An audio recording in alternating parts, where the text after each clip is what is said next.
আজ বানাবো এই কলা বউ বর, কলা বউ আর কলা বর। তো চলো দেখা যাক আমি কি পদ্ধতিতে এই কলা বউ আর বর বানালাম। কলার উপরে এইভাবে নিজের শিল্প ফুটিয়ে তোলার এটা আমার দ্বিতীয় ভিডিও।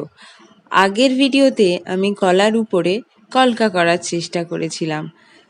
তো এবার চেষ্টা করব দুটি কলাকে জীবন দেওয়ার। ছোট্ট শিল্পীর তুলির টানে দুটি কলা যেন জীবন ফিরে পেল, তারা যেন এক দম্পতিতে পরিণত হলো। দুজনার সেই সুমধুর রূপের ছবি আমি এই কলায় ফুটিয়ে তোলার চেষ্টা করলাম। কোনো সবজিকেই আমরা যখন এইভাবে তার চোখ, মুখ, নাক দিয়ে সাজিয়ে তুলি, সেই সবজি যেন জীবন্ত হয়ে ওঠে। তারা যেন পরস্পরের সাথে কথা বলতে শুরু করে, পরস্পরের মধ্যে ভাব বিনিময় শুরু করে। এই কলা বউ বড় সেইভাবে এক আলাদা রূপে, আলাদা শিল্পে আমাদের কাছে ধরা পড়ে।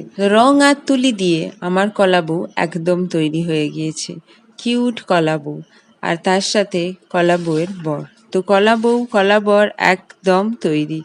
দেখতে কতটা ভালো লাগছে না? মনে হচ্ছে যেন ওরা জীবন্ত হয়ে গিয়েছে।